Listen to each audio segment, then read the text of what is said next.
হ্যাঁ, জীবনকে এভাবেই উপভোগ করুন।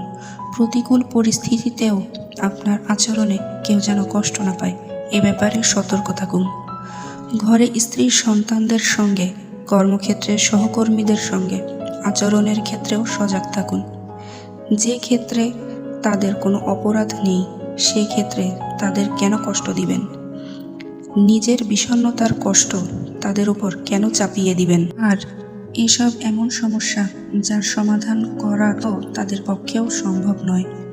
তাদের সঙ্গে এমন আচরণ করবেন না যার ফলে আপনাকে দেখলে বা আপনার কথা স্মরণ হলেই তাদের দুঃখ কষ্টের কথা স্মরণ হয়ে যায়। বস্তুত এ কারণেই নবী করিম সাল্লাল্লাহু আলাইহি ওয়াসাল্লাম মৃত ব্যক্তির জন্য সুর করে কাঁদা, চিৎকার করা, জামা কাপড় ছিঁড়ে ফেলা, মাথার চুল ছেঁড়া এ জাতীয় কাজ করতে নিষেধ করেছেন।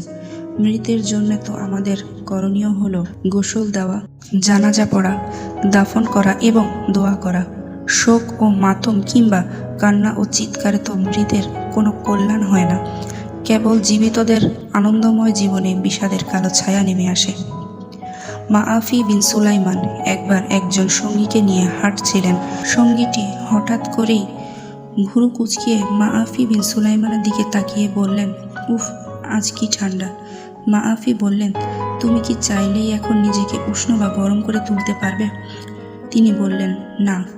মাআফি বললেন, তাহলে অযথাই অভিযোগ তুলে লাভটাই বা কি হলো? এর চেয়ে বরং একবার সুবহানাল্লাহ বললেও তো তোমার লাভ হতো। ভাবুন, কত চমৎকার, কত গভীর ছিল মাআফির বুদ্ধি ও বিচক্ষণতা। আসলেই সকল সমস্যার সমাধান করা সম্ভব হয় না, তাই কিছু কিছু সময় সমস্যার জন্য অভিযোগ না করে সেগুলো মেনে নেওয়াই বুদ্ধিমানের কাজ। তাই ধৈর্য ধরুন এবং আল্লাহর কাছে কৃতজ্ঞতা প্রকাশ করুন।